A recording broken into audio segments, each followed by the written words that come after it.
गेल्या 10 ते 12 दिवसापासून संपूर्ण राज्यात मान्सूनपूर्व अवकाळी पावसाने चांगलाच जोर धरला। सायंकाळी व रात्री खामगाव व शेगाव तालुक्यात अवकाळी पावसाने कहर घातल्याचे दिसून आले। काही ठिकाणी ढगफुटी सदृश्य बरसलेल्या पावसाने नदी नाल्यांना पूर आल्याचे बघायला मिळाले। दरम्यान खामगाव तालुक्यातील धारूर येथे एक वृद्ध इसम पुरात वाहून गेला आहे। या अवकाळी पावसाने मोठ्या प्रमाणावर झाडे व काही ठिकाणी विद्युत खांब उन्मळून पडले आहेत। तसेच कांदा, भुईमूग, तीळ, ज्वारीचे मोठ्या प्रमाणात नुकसान झाले आहे। धारूर येथे संध्याकाळच्या सुमारास अवकाळी पावसाने नाल्यांना पूर आला होता। यावेळी शेतातून परतणाऱ्या मजुरांपैकी एक वृद्ध मजूर नाला ओलांडताना त्यामध्ये पाण्याच्या प्रवाहात वाहून गेला। धोंडोजी इंगळे वय 70 वर्ष असे वाहून गेलेल्या शेतमजुराचे नाव आहे। ते सायंकाळी शेतातून दुचाकीने पुतण्या राहुल इंगळे यांच्या सोबत घरी येत होते।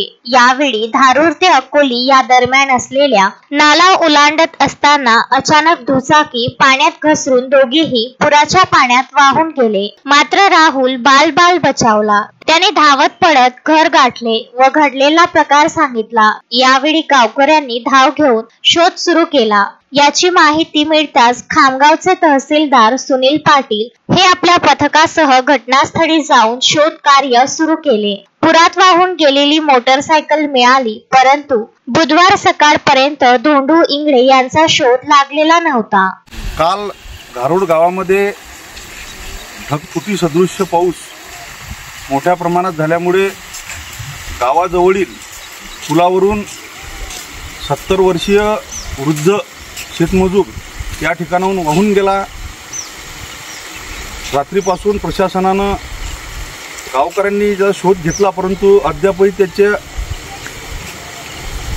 बॉडी या ठिकाणी मिळून आलेली नाही। मोहम्मद फारूक, विदर्भ न्यूज, खामगाव।